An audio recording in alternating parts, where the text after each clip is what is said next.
Zoho's 15,000 crore bond, a breaking relationship.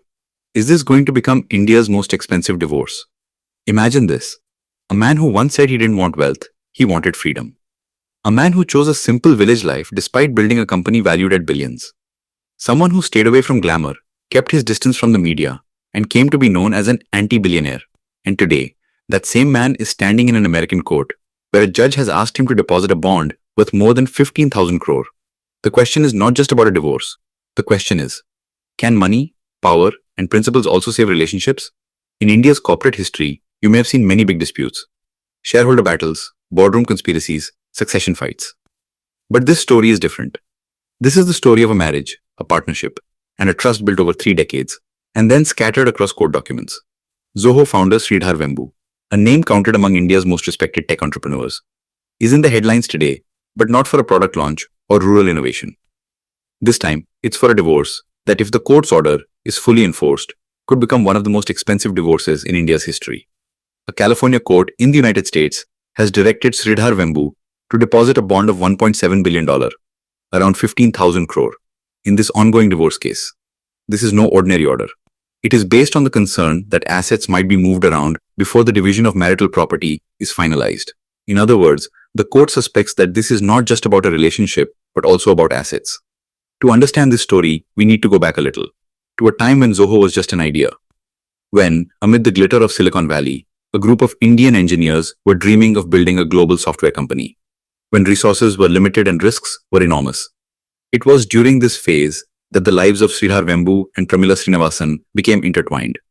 Pramila Srinivasan is not an ordinary name. She herself has been a high-achieving academic and technologist. Based in the United States, she holds a PhD in electrical and computer engineering, has done deep work in the field of health technology, and has continuously worked toward improving healthcare access. Her career has its own strong identity. She also started a non-profit foundation focused on autism research and community support. In other words, this is not a story of entrepreneur versus homemaker. It is the story of two strong independent professionals. Pramila claims that during Zoho's early struggle years, she supported Sridhar both financially and emotionally. According to her, she ran the household using her own income so that Sridhar could quit his job and focus entirely on building the business. This is that phase in many marriages where the relationship becomes not just emotional, but also an economic partnership. But over time, things began to change. Zoho grew into a global giant. Thousands of employees, offices around the world, and a business worth billions of dollars. On the other hand, cracks in the personal relationship started to deepen. After nearly 30 years of marriage, their paths began to diverge. Sridhar returned to India toward the end of 2019. Pramila remained in the United States. And in 2021, divorce proceedings were initiated. The real shock came in November 2024 when Pramila filed an application in a US court. In this application, she alleged that Sridhar Vembu quietly transferred a significant portion of his shares in Zoho Corporation, the US-based entity considered a wholly owned subsidiary of Chennai-based Zoho Corporation Private Limited, to another entity. This entity was reportedly owned by one of Sridhar's longtime associates. Pramila says that these transfers were carried out in 3 different phases, and the intention was clear: to move assets out of control before the division of marital property. She claims that only after filing for divorce did she discover that Sridhar was stating his stake in Zoho to be just 5%, while the majority of the company's shares were held by his siblings. From this point on, the matter was no longer just about divorce. It became an issue of corporate governance, asset ownership, and community property laws. The California Superior Court took the matter seriously. In January 2025, the court took a major step. A receiver was appointed to oversee Zoho-related entities. Not only that, any major corporate restructuring was put on hold. The court order clearly stated that the records indicate the petitioner ignored the respondent's interests in community property and violated the law. The language used by the court is unusually strong. It states that Zoho Corporation, TNV Holdings, Tony Thomas, ZCPL, and other related entities could, under the petitioner's direction, act to advance his interests and harm the respondent's interests. This is precisely why the court, as a precautionary measure, ordered the deposit of a bond exceeding 15,000 crore. Now the question arises, is Sridhar Vembu really that wealthy? Sridhar Vembu has consistently stated that his stake in Zoho is only 5%. According to him, while he was a co-founder and longtime CEO, the ownership structure was such from the beginning that the majority of shares were held by his siblings. According to Forbes 2025 list, the combined net worth of Vembu and his siblings is estimated at around $6 billion.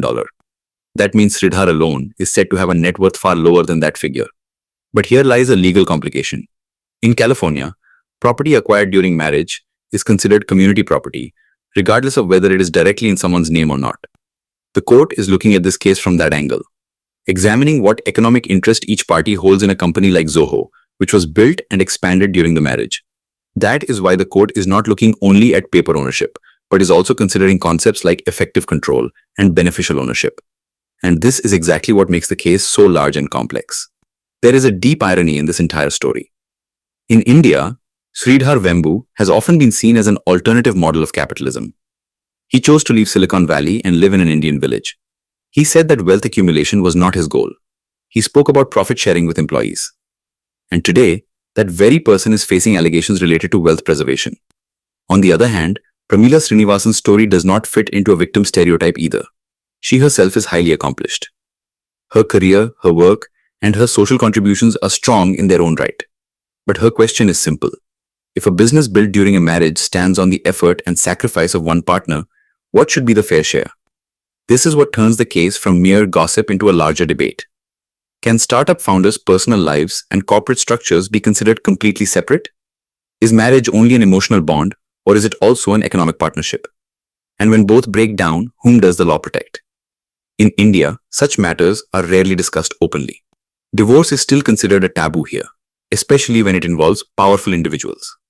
But in the era of globalization, when Indian entrepreneurs live in international jurisdictions, they also have to face the laws of those countries. The impact of this case will not remain limited to Sridhar Vembu or Pramila alone. Corporate India, especially startup founders, is watching this case very closely because it raises a critical question. Can your company structure, your marriage, and your personal choices collide in a courtroom one day? This case is still far from a final verdict. An order to deposit a bond does not mean guilt has been proven. It is a precautionary measure. But the sheer size of the bond itself shows how seriously the court is treating this matter. And perhaps that is the most unsettling part of this story. On one side is a man who built simplicity into his brand. On the other side is a system that is saying, even behind such simplicity, there may be a question worth billions. If our video has taught you something new, do not forget to like and share this video so that this information can reach others as well.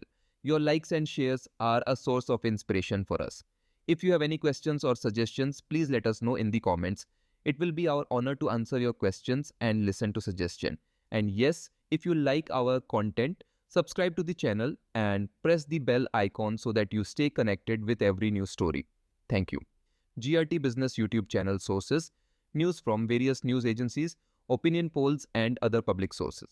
We try to ensure that every report and summary is accurate and verified, but we are not responsible for any dispute or error.